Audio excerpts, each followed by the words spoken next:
Hello, welcome. Welcome all our guests and welcome to everyone coming today. We really appreciate you coming out for this fantastic lecture we're going to have. I'm Joan McGregor. I'm the director of the Lincoln Center for Applied Ethics, and we're one of the sponsors of this today. But before we get to the highlight of our show today, I want to talk a little bit about some of the other sponsors for this. A couple of projects that a number of us in this room and across the university are involved in. It really has to do with cultivating virtue. And that's what compassion, I think, is. Maybe we'll learn something different about it, is a virtue and one that we need to cultivate more in all of us. And so what a group of us have done is gone out and created a couple of programs here at ASU to cultivate virtue in our students. One of them is called Cultivating Civic Virtue in Action. And what we're doing is trying to build a cadre of faculty that can then go into their classes and help students develop the civic virtues so that we can have a more robust democracy where we can listen to each other and we can disagree, but we don't have to see people that disagree with us as the enemy or somehow or other as bad people. So we feel like that's a worthy goal for institutions like our university here at ASU. Another project that I'm involved with, and a number of us here are involved with, is what's called the ASU Farm. And you might think, well, what has farming got to do with virtue? Well, farmers tend to be pretty virtuous people. They work with the land. They provide us with nutrition. They provide us with care for the land and for each other. So what we want to do is get students out on local farms, learning about how to care for each other, how to build community through farming, but also how to care for the environment as we go forward in this era of climate change. So those are a couple of the projects that are helping sponsor this talk today, which is about compassion, which is a really important virtue that all of us need to cultivate in ourselves and in others so that we can have compassion for each other and for the earth itself. So I'm going to turn it over to one of my colleagues here, Ilaria Tabuso Marcion. And let me tell you a little bit about her. She joined ASU in 2022. She's in the School of International Letters and Cultures, where she teaches Italian and food culture and sustainability. And she's also one of the core faculty members of the ASU Farm. So, Ilaria. Thank you, everyone, for being here tonight or this afternoon. And I just wrote a little lines here because I don't want to forget anything. And I want to start by saying that it is an honor today to have Swami Amritaswarupananda Puri for the first time in Phoenix and today at ASU. You may have read in the flyer some information about today's speaker, and my colleague Rimjim Agarwal will soon share more. We thought, however, that it would be nice to share some background and how we are here today in his presence. Also commonly known as Swamiji, Swami Amritaswarupananda Puri is the head disciple of Sri Mata Amritanandamayi Devi, lovingly referred to as Amma or Mother. To some, Amma is a spiritual leader. However, she's mainly known and recognized for her humanitarian works. My husband and I lived and volunteered in India with Amma from 2006 to 2009. In these years, we witnessed personally the constant growth and development of Amrita University and Amma's humanitarian work, including building hospitals, orphanages, and schools and villages. We saw how Amma's organization is often one of the first to respond to emergencies in India and around the world. For those who know Amma, she's the embodiment of compassion. And for those who are near her, she constantly demonstrates and reminds us how to put compassion into practice.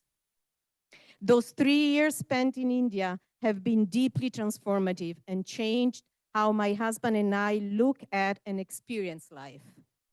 It is, in fact, her living example and untiring work that inspired me once back in the United States to continue my education with my PhD and serve.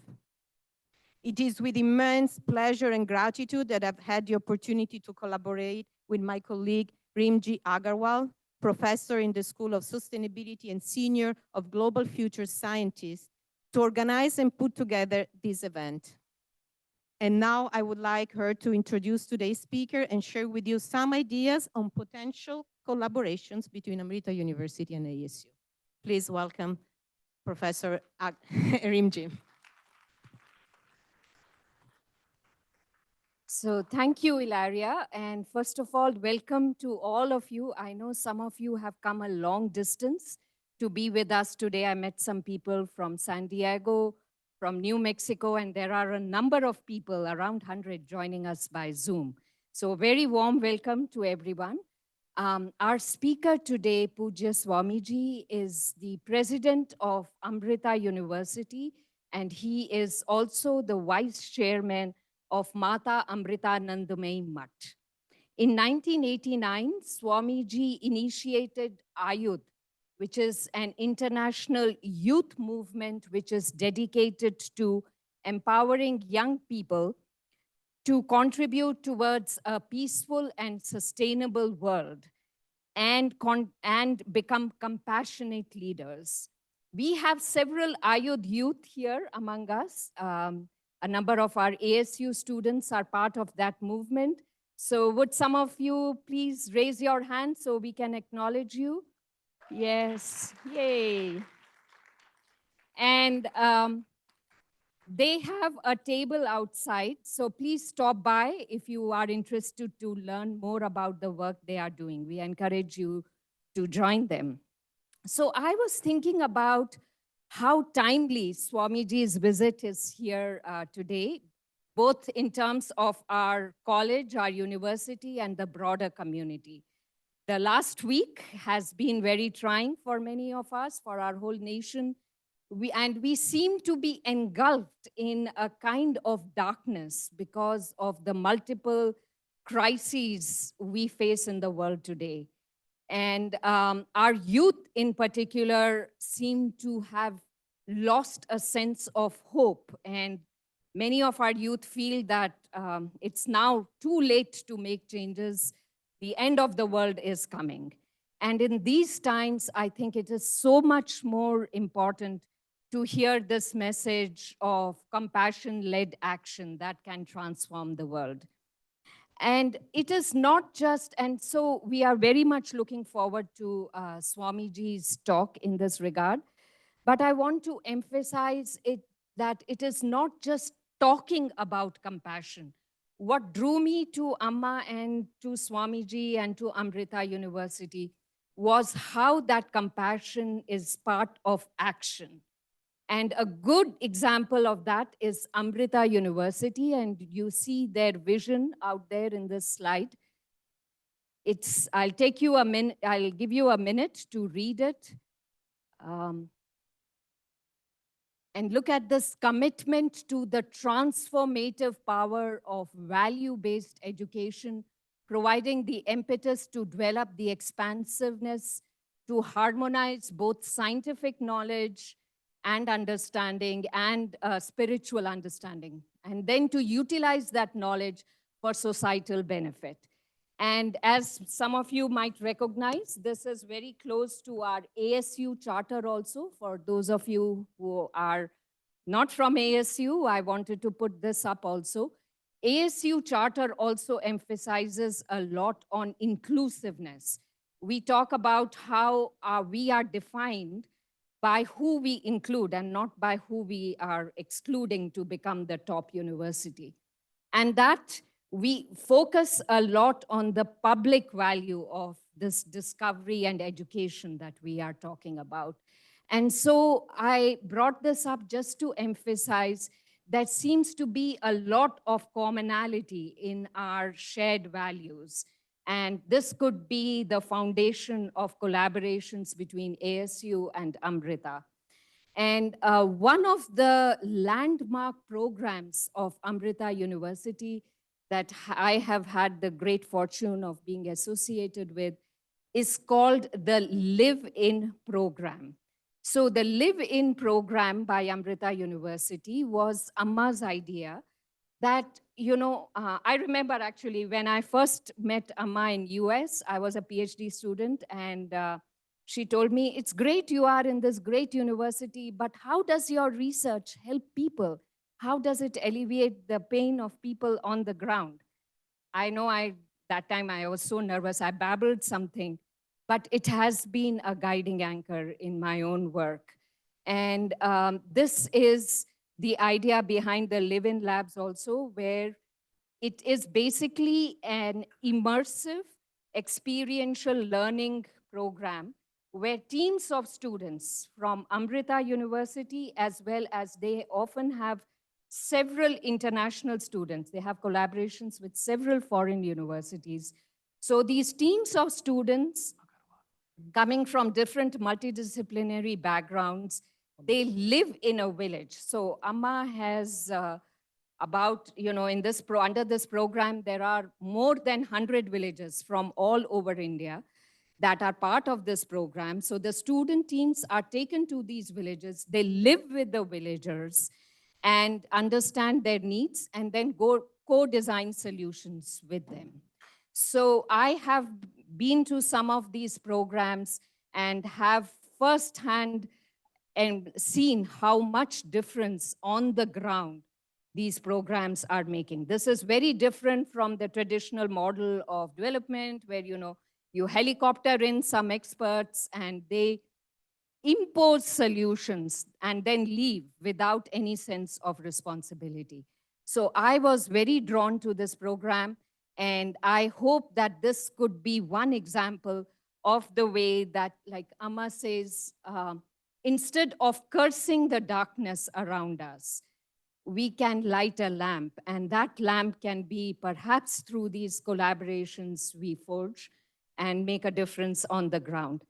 And with this, I would like to now invite Pujya Swamiji to come and share your thoughts and enlighten us, please.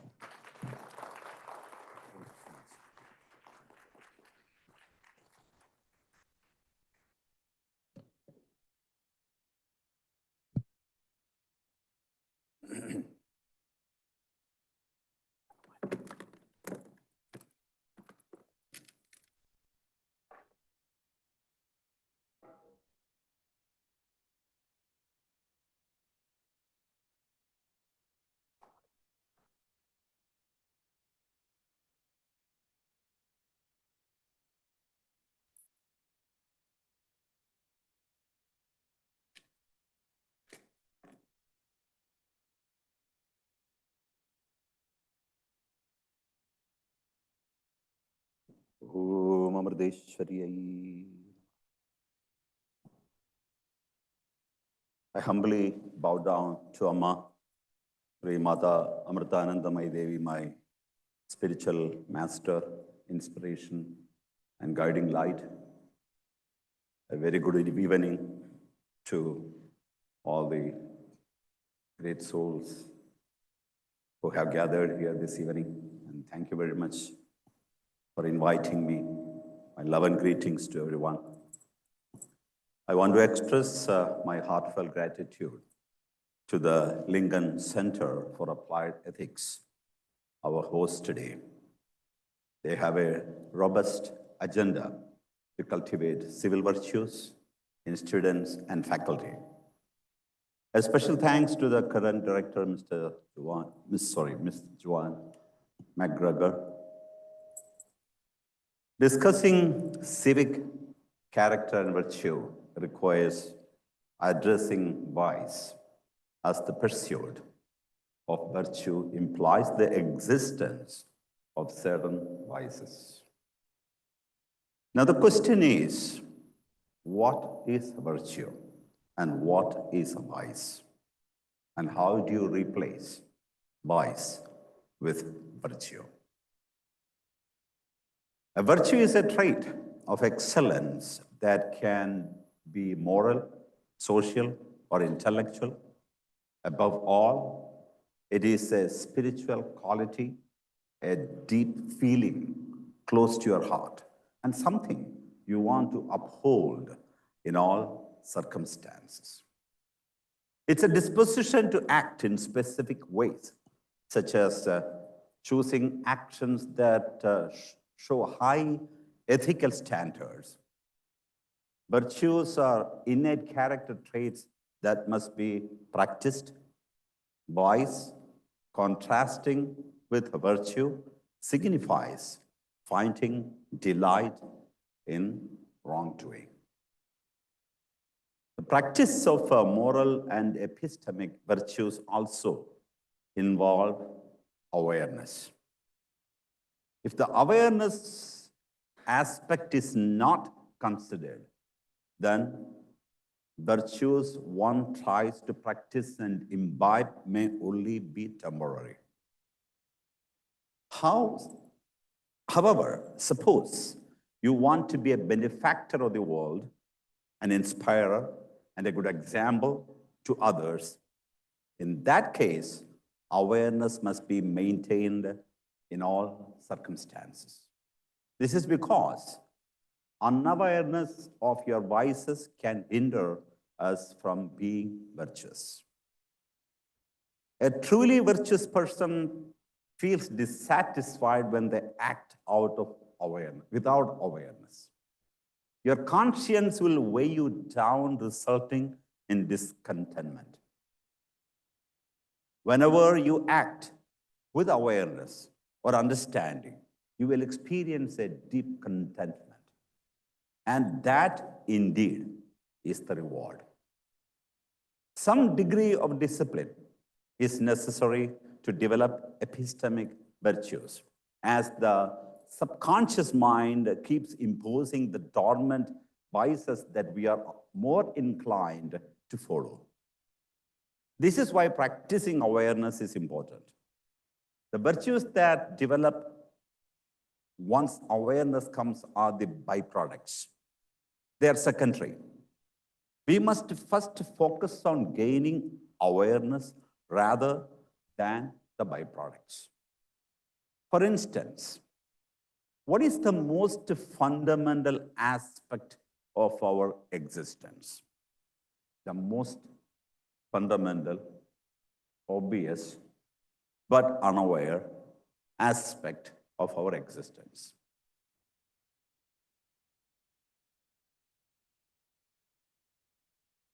You said it right.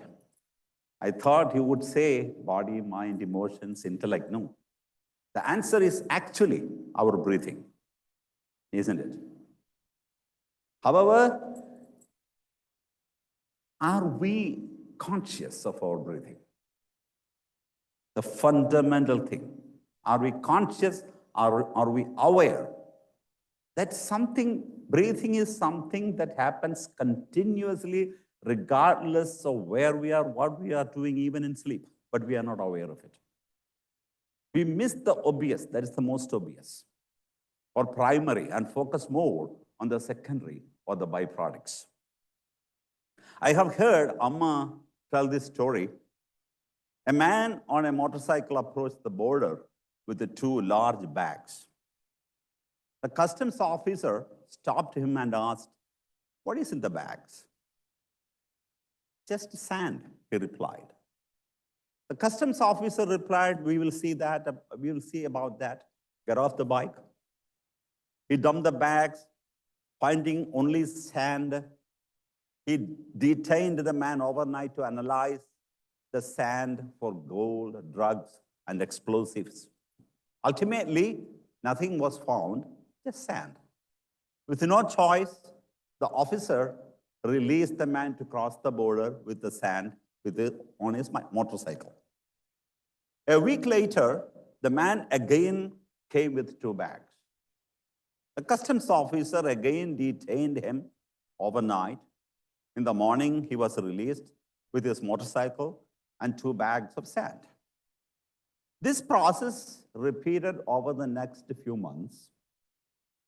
Months passed without the man crossing the border. One day, the customs officer saw him in a restaurant. He said, "Hey, I know you are up to something, but I don't know what. It is driving me crazy. I can't sleep at night. Just between you and me, what are you smuggling? Why are you smuggling worthless sand? Sipping his drink, the man smiled and said, "Officer, I'm not smuggling sand. I'm smuggling stolen motorcycles." So the customs officer fixated on the bags and overlooked the obvious, the motorcycle. Likewise, we often focus on results and miss the more important aspect of awareness, and awareness is here in the present moment. Action is in the present moment. And we can exercise maximum control over our actions, whereas the future, the byproduct, is not under our control. On the contrary, if we focus on the present, on the action, we will definitely have a very good result. And we can also imbue maximum energy on the present, on the action. So now the question is, how do we cultivate awareness? One method is practicing meditation or self-examination. At universities, it is often up to the faculty to impart values to students. If students are taught values at home, they will become more familiar with consumption but lack restraint.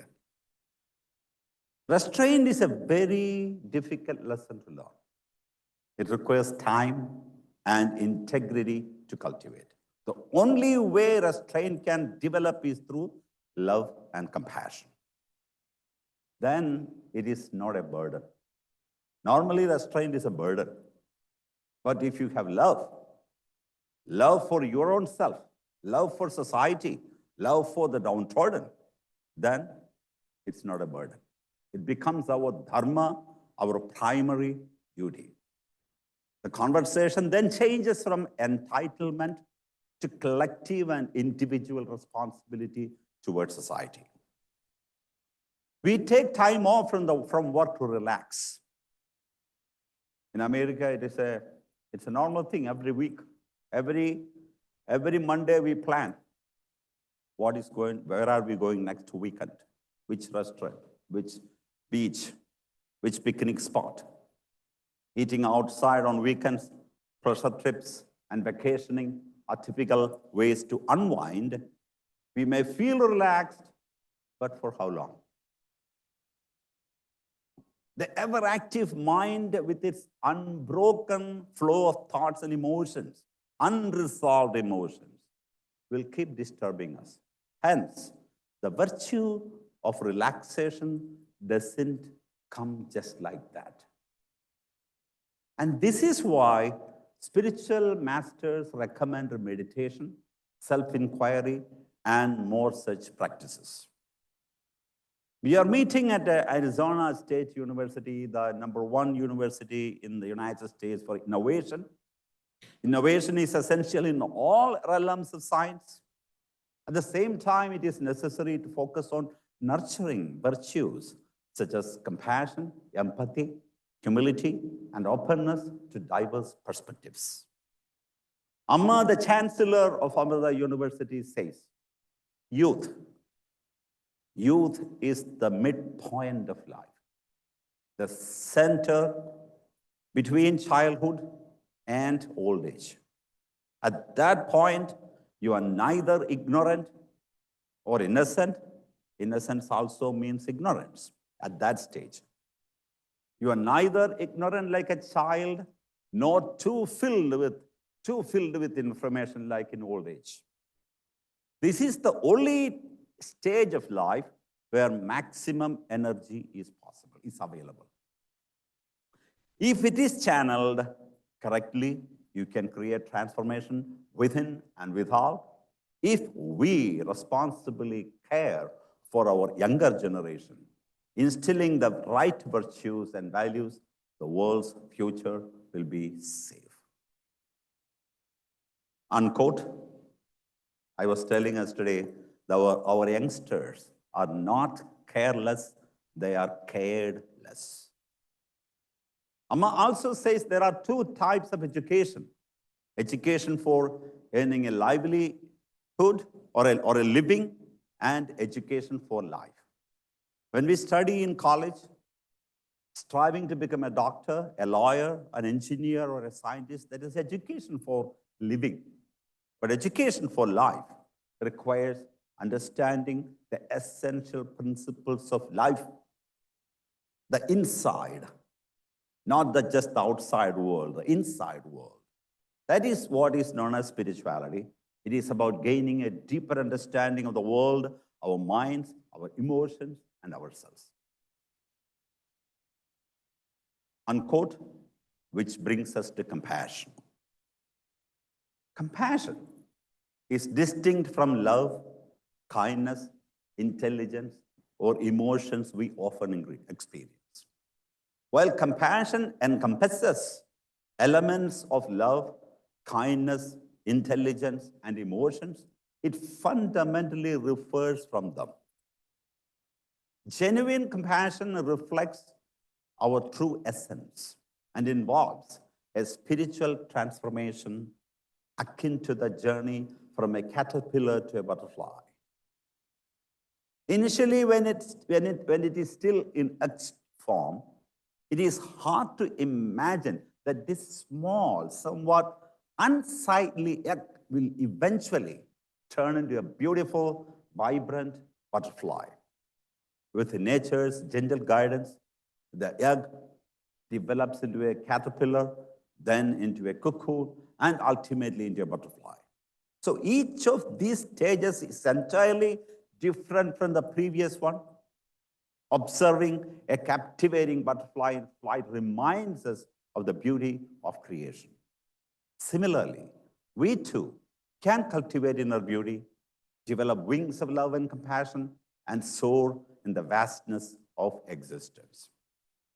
So compassion has three dimensions: consciousness, compassion, and creativity. 3 C's: consciousness, compassion, and creativity. 3 C's. The distinction between consciousness, compassion, and creativity is merely for convenience in defining their functions. As Amma says, fundamentally, they are the same, representing 3 functions of the same consciousness. Just like a light bulb, refrigerator, fan, TV, computer, or any electronic equipment cannot function without electricity, consciousness is the substratum for compassion and creativity. As you will see in the video that will be played while your questions are being collected at the end of my talk, we change lives at Amrita through an experiential learning program, which has already been mentioned here, where the students, after spending time with the villagers, they become more humble, loving, compassionate. And they become very careful. They are more concerned about society, about the people around them. And this understanding comes through their direct experience, first-hand experience, because they see the self-sacrifice, the struggle of the villagers to exist. So this not only leads the live-in labs, as mentioned earlier. This leads not only to compassion, but also promotes a reflection on the student's personal consumption and the behavioral patterns, wastage, and needs, which automatically leads to decreased self-consumption and a desire to give back to these communities.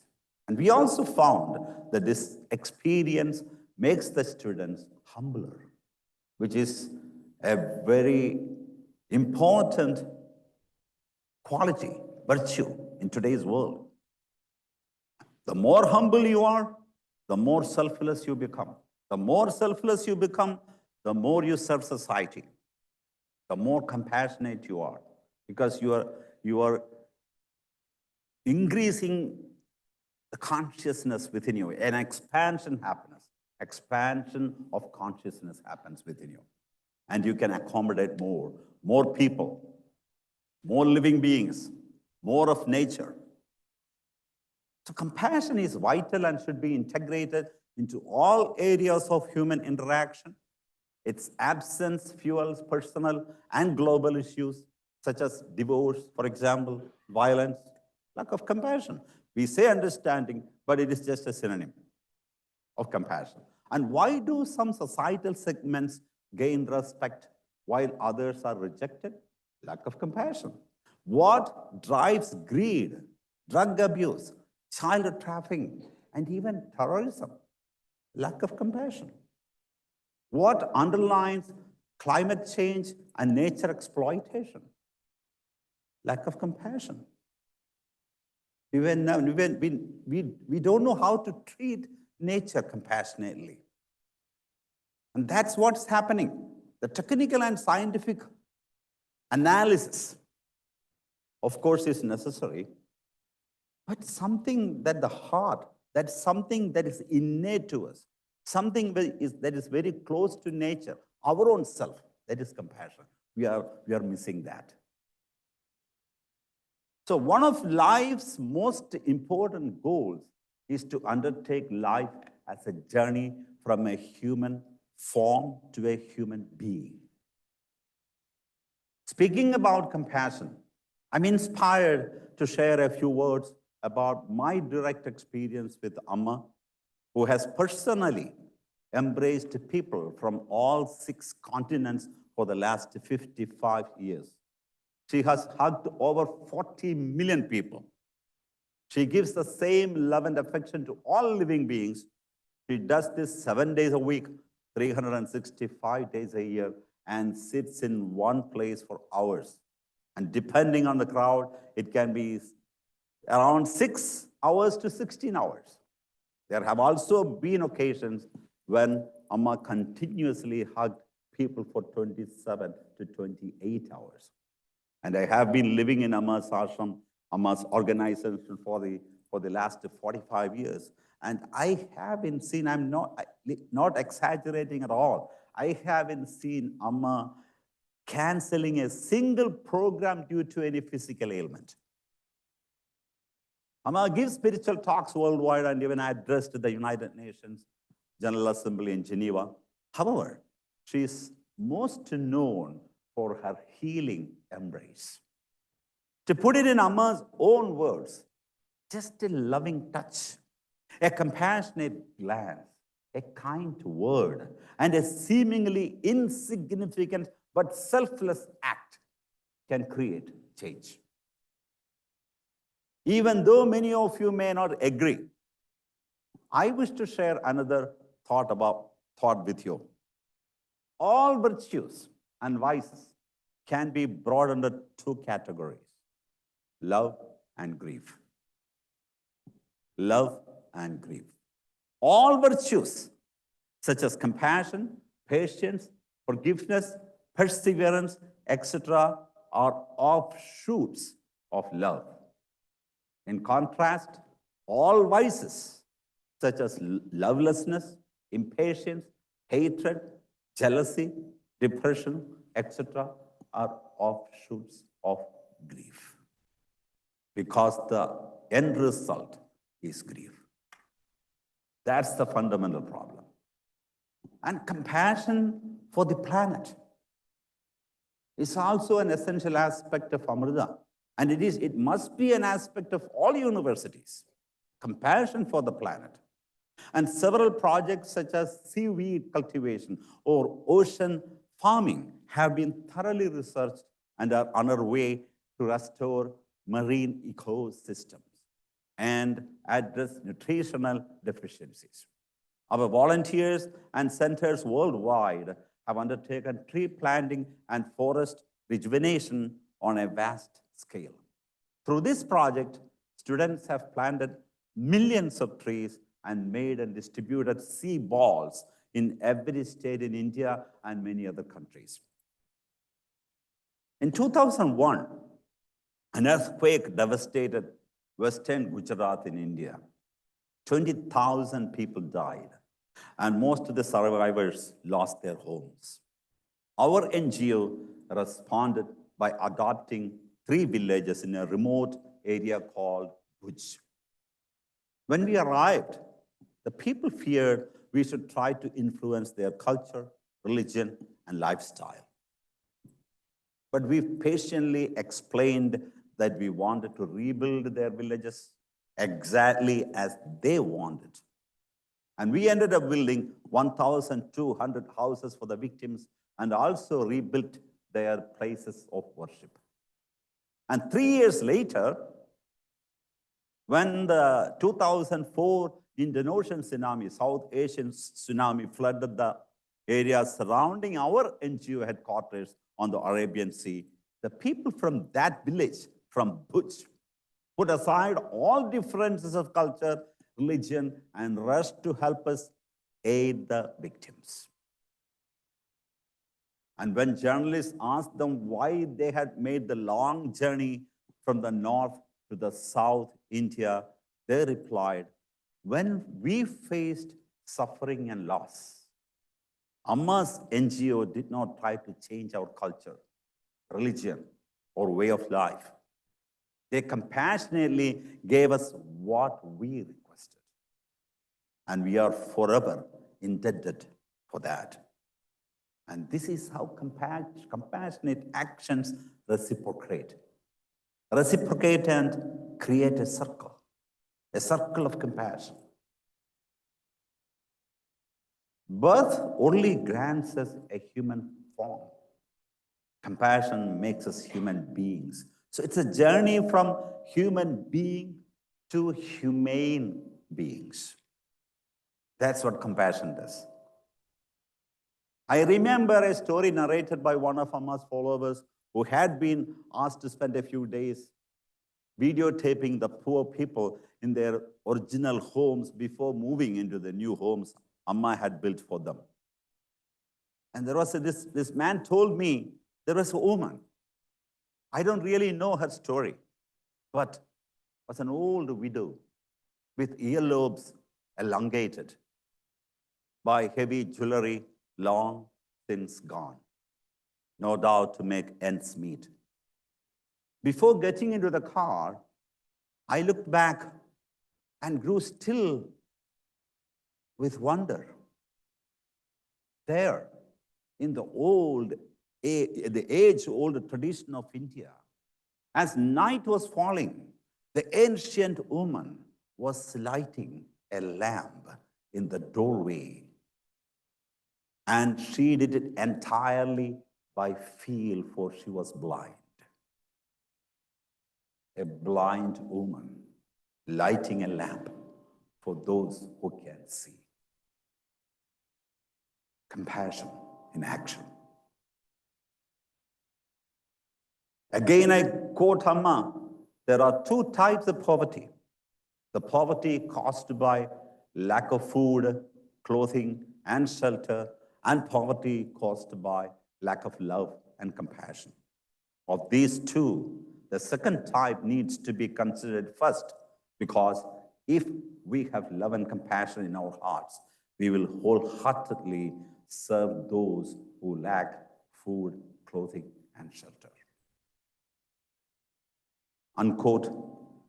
We live in an age where modern youth scoff at spirituality, traditions, and how our forefathers lived in harmony with nature. They brand the ancient ways of worshiping nature as primitive and uncivilized. However, now, humanity is slowly beginning to understand that there is truth in the words of the seers. So there is some effort to practice their advice. What Amma says, what we are lacking is a reverential attitude, a loving attitude. If there is love, everything else will be taken care of. If there is compassion, you don't need to force yourself to do something. It becomes a second nature. You will feel the pain. That's most important, a longing within you to serve society, to serve humanity to serve nature.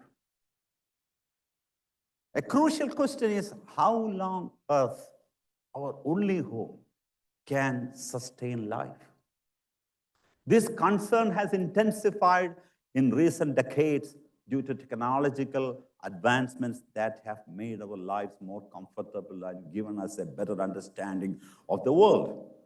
However, we are not at peace despite improvements such as jet airplanes, credit cards, ATMs, the internet, robots, and AI. Something feels off. What went wrong? This needs to be contemplated.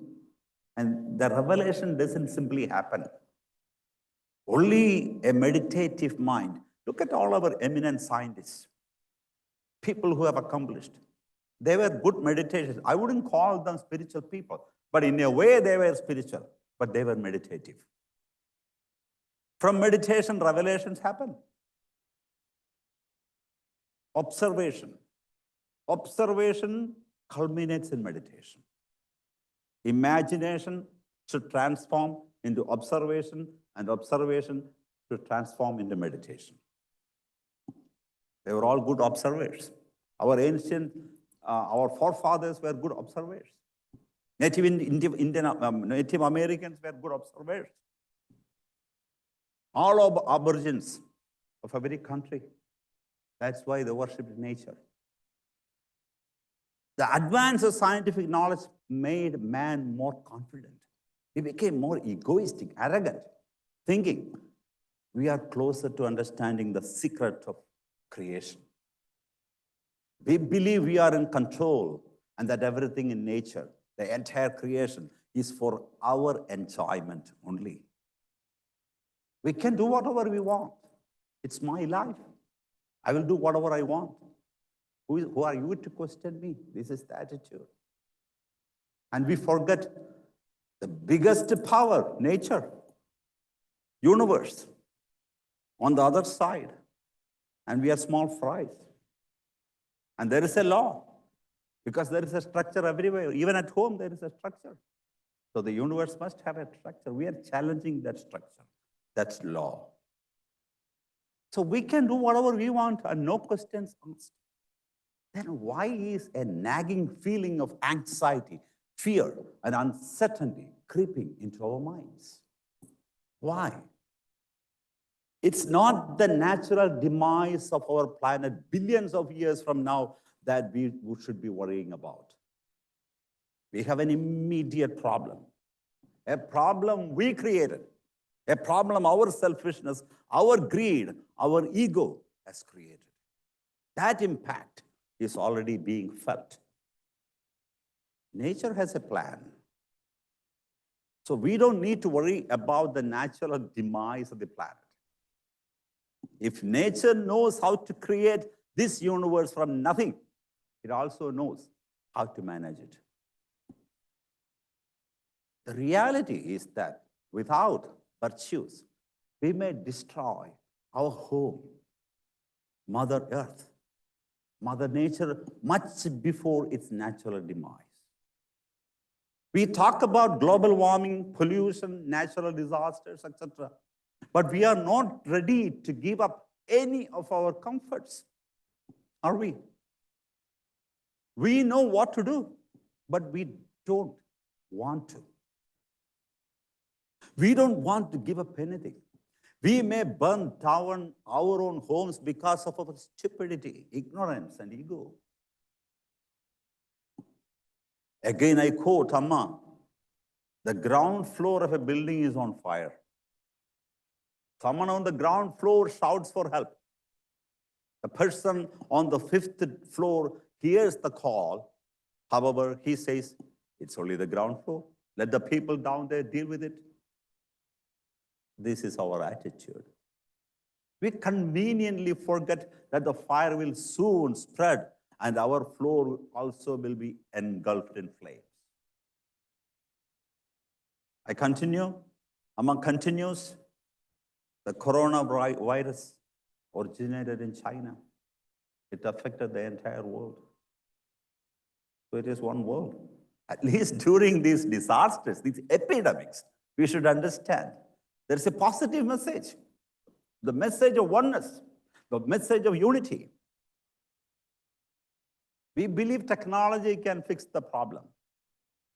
For instance, electric cars make gasoline seem obsolete. But how do we charge them? How will electricity be produced?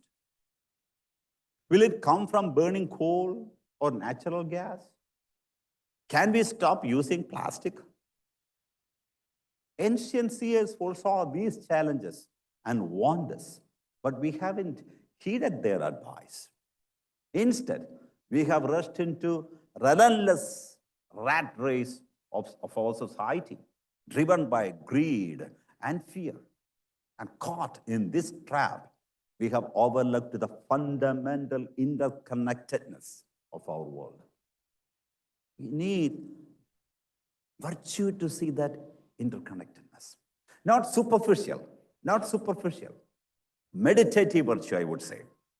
Meditative virtue. Look deep, observe closely, meditate. Amma says our guiding principle should be mingle, not single. Mingle, not single. It is high time to recognize the principle of oneness amidst diversity. Ignoring it will pose a serious threat to our existence. Unquote. As I conclude, I invite faculty and students to come to Amrita, participate in living labs, share PhD students, co-create an Amrita Arizona State Center of Compassionate Innovative Research and work together on compassion-based cutting-edge research.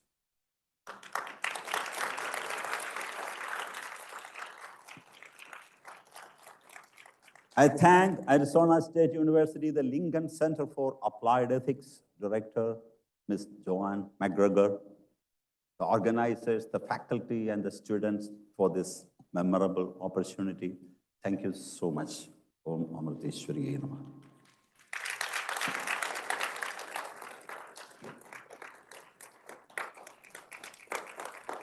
It's not finished, I'm right.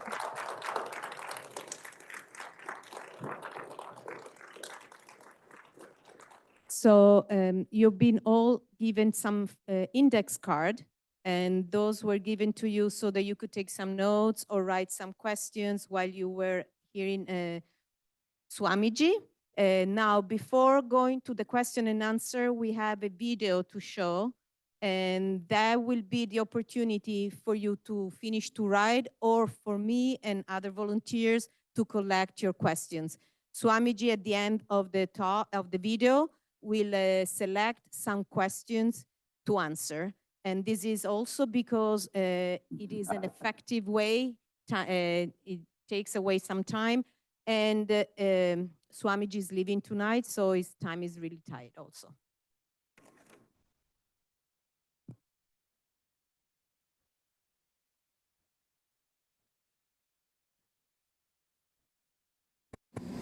In the early 1950s, in a small inland village of Kerala, in the south of India, a little girl was born and raised. One of her daily tasks was to collect vegetable scraps and rice water from the neighboring homes to feed the cows. As she visited numerous families, she became deeply disturbed by the disparity in living conditions. Some people ate abundantly, while others were afflicted by disease and poverty. These inequalities, which seemed unjust, weighed heavily on the young girl. Saddened by the poverty around her, an inner voice whispered, "If it is their destiny to suffer, it is my duty to relieve them of their suffering." From this moment, the world began to experience the unconditional love, which embraced all with 1,000 arms of compassion, and named her Amma.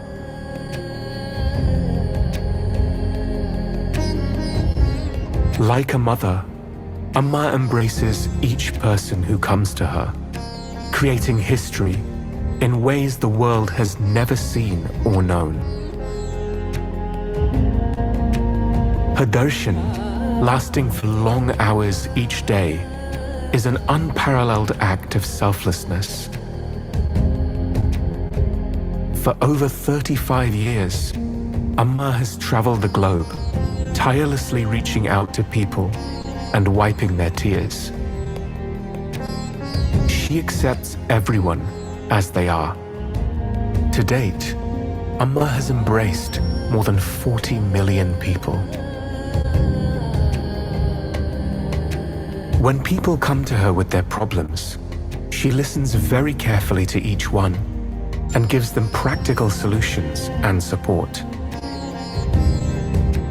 Based on this direct interaction with millions of people over the years, Amma has launched her humanitarian initiatives.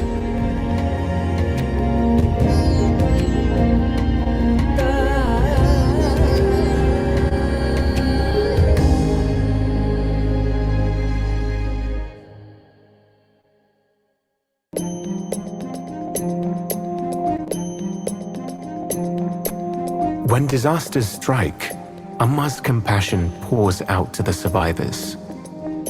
From floods in Bihar, Karnataka, Kerala, and Tamil Nadu, to earthquakes in Gujarat, Kashmir, Nepal, and Italy, to tsunamis in India, Sri Lanka, and Japan, Amma's helping hands have provided solace.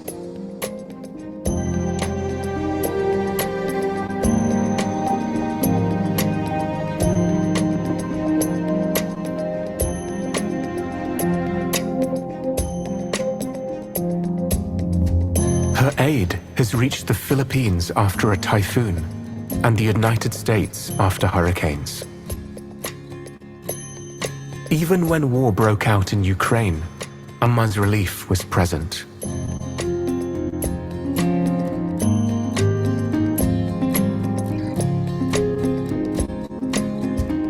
With each tragedy, her commitment to humanity shines through. She offers hope to those in need, transcending borders and uniting hearts in resilience and healing.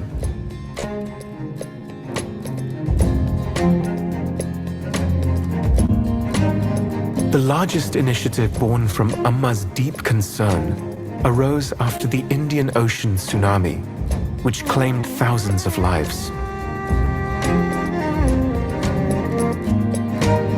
The waves hit Amma's ashram as well.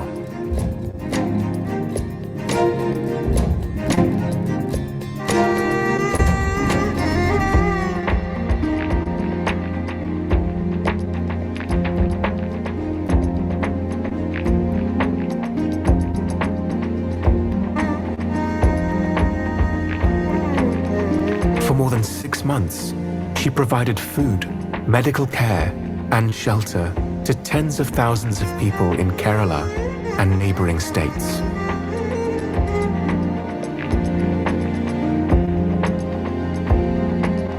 Long-term rehabilitation included building 6,200 homes for survivors in India and Sri Lanka. Creative therapy sessions to help 10,000 children cope with mental and emotional trauma.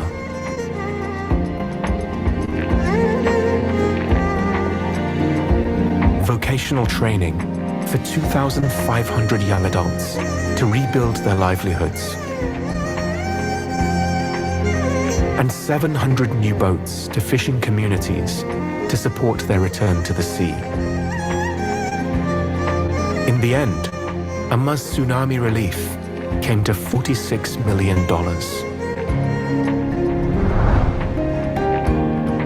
For the past 3 decades, Amma has been constructing houses for poor families in villages and slums, including those affected by natural disasters. The houses and apartment blocks are equipped with proper plumbing, water supply, and electricity. Amma has built over 47,000 homes in more than 80 locations across India.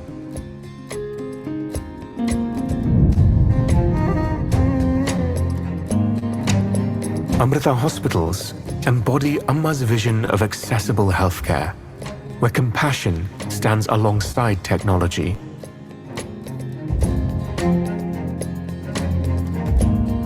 They provide high-quality care that is accessible to all and free treatment for those who cannot afford it.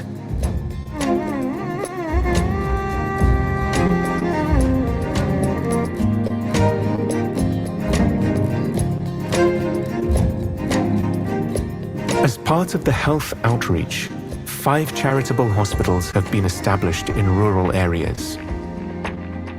Each year, they conduct over 100 free health camps in isolated communities. As of 2022, more than $105 million worth of charitable medical care has reached 5.9 million patients. Amma provides free cataract surgeries in slums and remote tribal areas across sub-Saharan Africa. Volunteers have performed over 9,350 procedures and provided more than 36,850 pairs of glasses.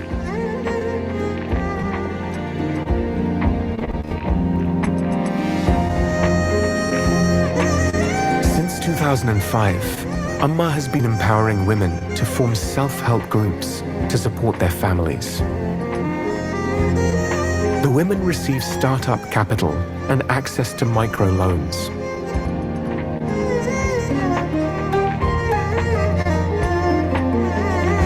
They are provided with training in various skill sets, including tailoring, housekeeping, beautician services, carpentry, plumbing, electrical trades, and more.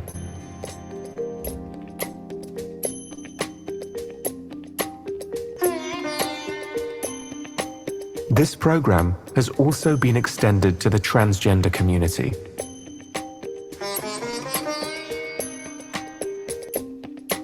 Each year, Amma also gives the women financial support and basic needs kits.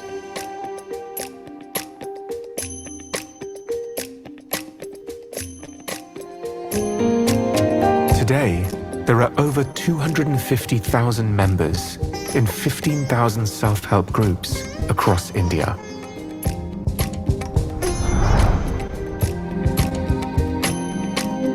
In 2015, Amma donated $15 million to the government of India's Namami Gange, Clean the Ganges project. The focus is on building toilets in impoverished villages along the 2,500-kilometer flowing river. Under Amma's guidance, each year, more than 100,000 volunteers organize over 1,700 cleanup drives across India. This includes constructing public toilets and conducting awareness campaigns.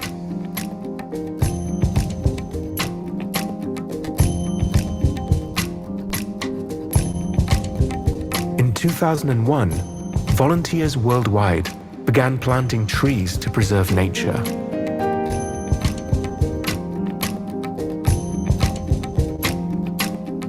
Millions of trees have been planted, and Amma's organization is a member of the United Nations Billion Tree Campaign.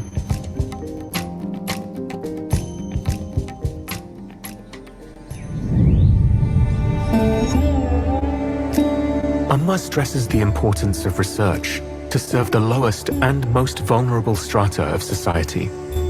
With this compassionate dedication, she founded Amrita University in 2003. Today, it is a multidisciplinary, research-intensive university that partners with leading institutions worldwide.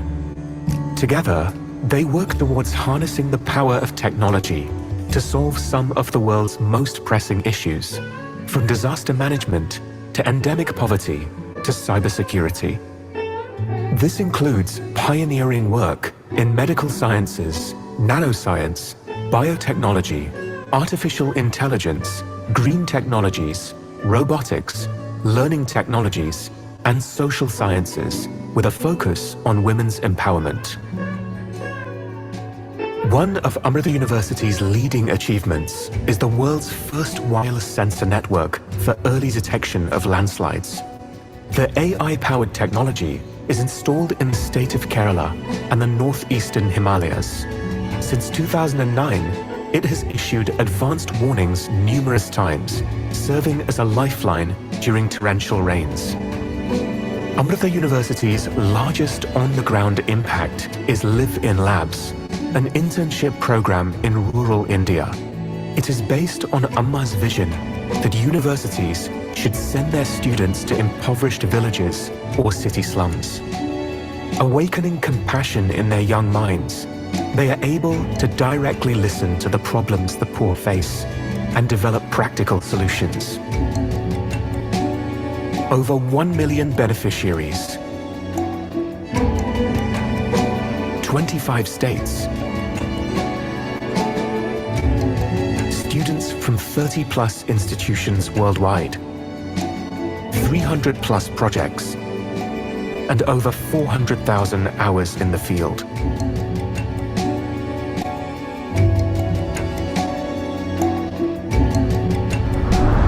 Amma has a dream. Everyone in the world should sleep without fear, if only for one night. Everyone should have enough to eat, at least for one day. There should be one day without violence, when no one is hurt and no one suffers harm. People of all ages should engage in selfless service to the poor and needy, at least for one day. This is Amma's dream. This is Amma's prayer.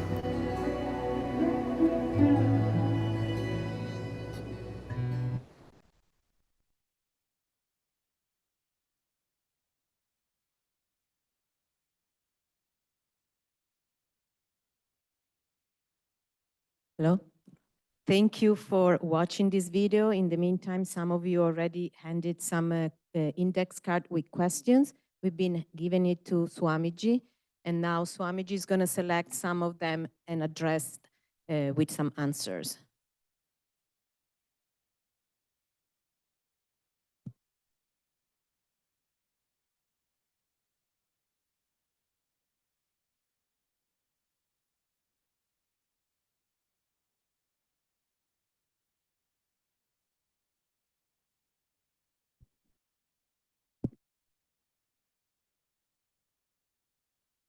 While we're waiting, I just want also to remind that after the talk, there is some refreshment outside. There's going to be some food for all of us and some informal time to engage with Swamiji.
So the first question, I have only chosen some because I have a flight to catch. To fly to San Francisco and from there to Singapore and back to India. So the first question is, can compassion become harmful without limiting principles? I didn't understand the last part of the question. Limiting principles means without restraint or without Okay. See, compassion has an indispensable factor to it. When you say compassion, it's not untrained. Compassion has a factor of discernment. You have to exercise discernment while being compassionate to anyone. Suppose someone approaches for money. He looks poor, so you give him some money. However, he may use it for self-destructive practices, such as drinking or smoking pot. So even though it may look like a compassionate action, we are feeding into his destructive practices. So a true compassionate person will be as soft as a flower and as hard as a diamond. Which means there are occasions when you have to be firm, unshakable, like a mountain, like the Himalayas, and say a big no. There is absolutely no compromise. Because as long as you live in this world, suppose you are in some cave or some mountains, it doesn't matter. You don't have to care about anyone. You are all alone there. But as long as you're working in society, you are a responsible, compassionate people are responsible people. They cannot act irresponsibly. Look at Amma. She's very compassionate, but also she is responsible for everything that happens in the world. And that's why she built an orphanage in Kenya. And that's why she contributes to disasters anywhere in the world, not just in India. So it crosses all barriers, but at the same time, there is a firmness, there is a courage, there is understanding. So as long as you are in the world, compassion is not 100%, I would say. It's relative. So compassion is not an act of a meek person. It's not the sign of weakness. Conversely, it takes a lot of courage, understanding. When I say understanding, it is not understanding others, it's understanding oneself. Because understanding others is almost impossible. But if you understand yourself, you will have light within you. And in that light, you will understand others also. So that's why I said self-examination or meditation, observation. Means observation is also not outside. You're observing your own mind, your own weaknesses. So there, the competition is not outside. Your own weaknesses are your competitors. Your weaknesses. You compete with them and you win over them. So it's not easy. It's not an easy path. But if there is one person, for example, this campus has, I think, 50,000 students. Out of 50,000 people, can we have at least 3 compassionate people, really compassionate people? That's enough. I would say that's enough. That 3 people can set an example and you can inspire others. You can create a wildfire with that. Amma is just one single person. And she has influenced millions of people across the globe, including the Prime Minister of India, I would say. So it's not a sign of weakness, it's a sign of strength. But for that, the strength doesn't come from outside. You have to find the strength within, because that's the source. That's the source of compassion, that's the source of virtue, and that's also the source of all vices. So the work has to be done there.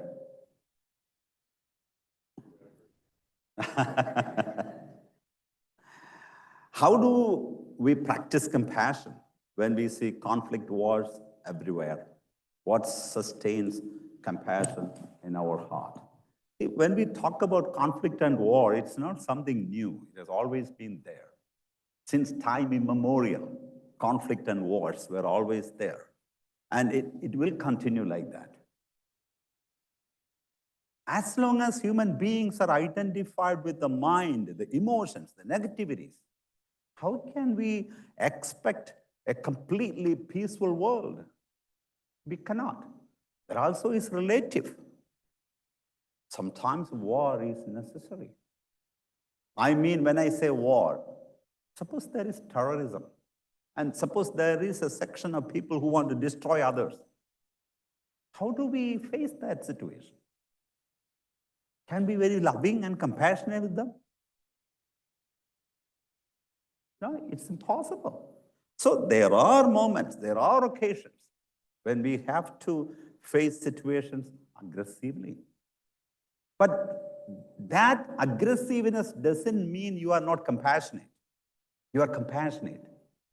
You are compassionate to humanity because these people are going to destroy the rest of the world, the rest of humanity. So you are still compassionate. But as long as you are here in this world, you are also a responsible person. You have a responsibility to your fellow human beings. How do you discharge that? So imagine standing on the roadside, observing various vehicles, buses, trucks, cars, limousines, ambulances, maybe even a hearse. As you watch, the focus shifts. I'm just giving you an idea on how to meditate, if you're interested. As you watch, the focus shifts to the road, constant and permanent, serving as the foundation beneath the changing phenomenon. Even in heavy bumper-to-bumper traffic, a gap reveals this substratum. And we must practice shifting our consciousness from thoughts, when I say thoughts, negative thoughts, to awareness to achieve lasting epistemic virtues. So don't try to change the world. You cannot change the world. To be very, very blunt about it. You cannot change others. You cannot change our politicians, can you? You can declare war against them. They are not going to change because I'm talking about politicians all over the world. I mean, there are exceptions. There are good politicians. But in general, they don't feel the guilt. They consider vices as virtues. And they don't repent. And I mean, it's not just politicians. You can see people like that in every area of action. How do you change them? So what is the practical way? Instead of declaring war against them, be in peaceful terms with you.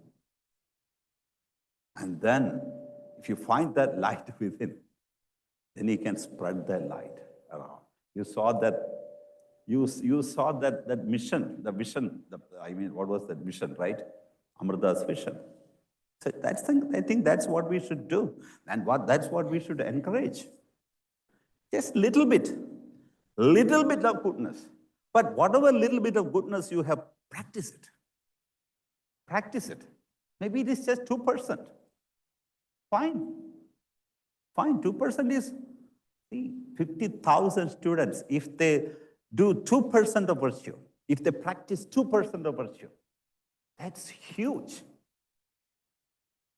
So encourage your students to dedicate 2% for society.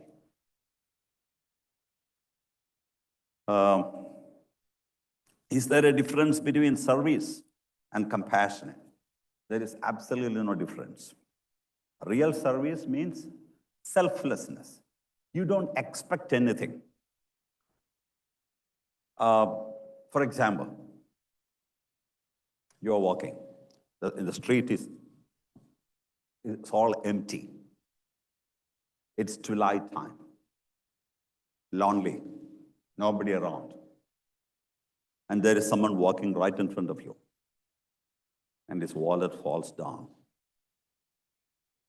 You pick it up, give it back to him, and you go your way. Or do you look around, any photographers around? Any TV channels? No, you don't worry. That is selflessness. That's spontaneity. Spontaneous. Whenever you are spontaneous, you are selfless. Whenever you are spontaneous, you are doing real service. That's real compassion. So it's all connected. So basically, there is no difference. That's what I said. These virtues are all connected. If you have love, you have patience. If you have love, you have perseverance.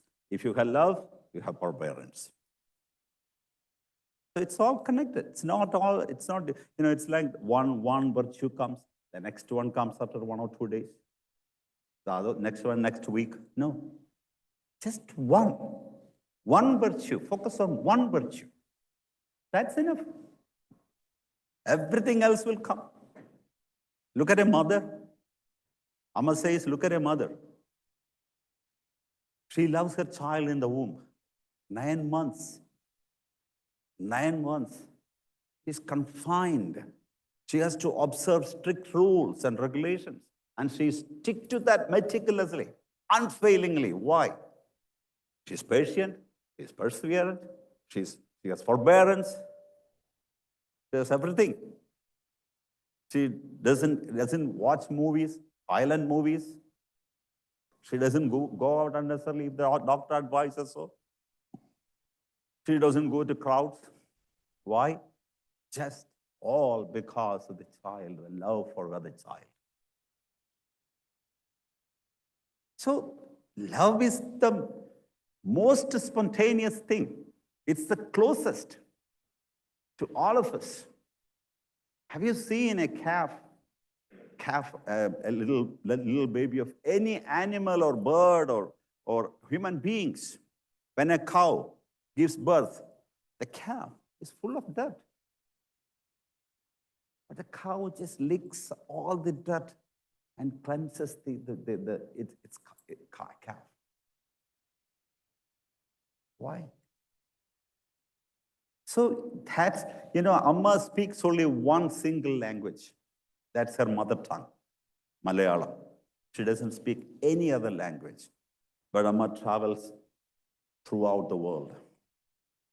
And she communicates with everyone. And she feels at home everywhere.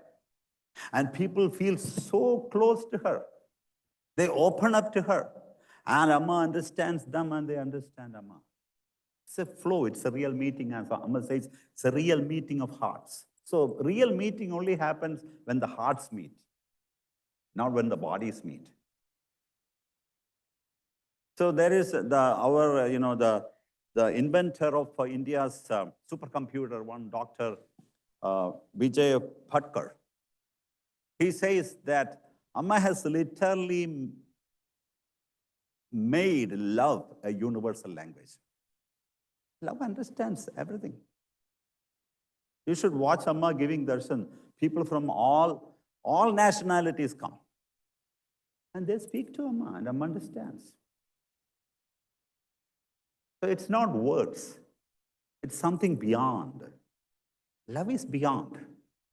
Love is transcendent. I was speaking to a doctor, one of our surgeons, main consultants.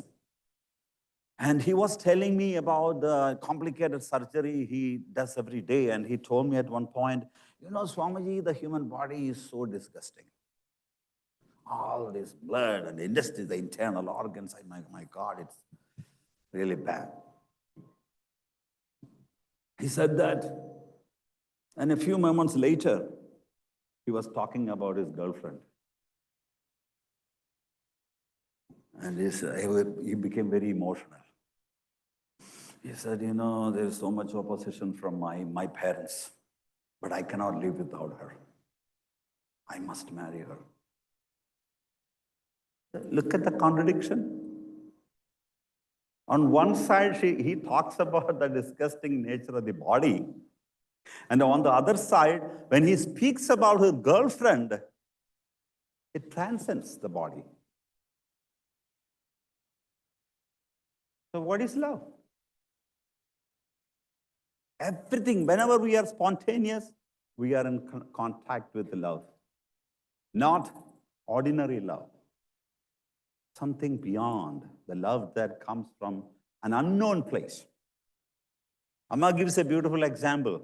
Suppose a guitar player is playing. Beautiful, magical, miraculous. And now once he finishes the concert, ask him, where does the music come from? He might say, from my fingertips. Okay, let me open up your fingertips and see if music is sitting there. No. He may say, from my heart. Okay, let me open up your heart. Do you see music sitting there? No. So from where does music come from? Beyond. And this happens to everyone, not just the musicians. Teachers, sometimes you are so spontaneous, and the students are drawn to you. They gravitate towards you. On certain days, students say it was boring. They don't listen to you. So whenever your students listen to you, you become an inspirer. You are speaking from your heart. Whether it is science, mathematics, any complicated subject, when you speak from your heart, the students listen. You don't have to force.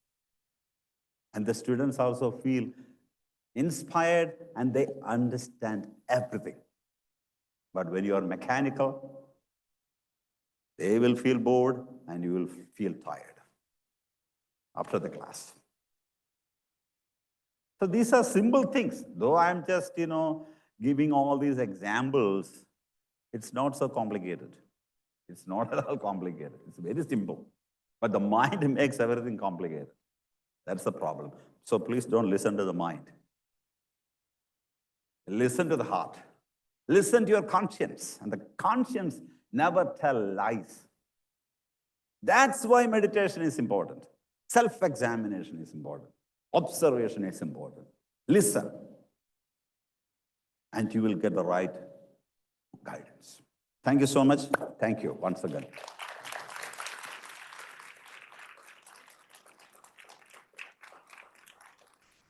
Thank you, Swamiji, for being here tonight with us. I know you're catching a flight soon, so we hope to have some still for few minutes outside.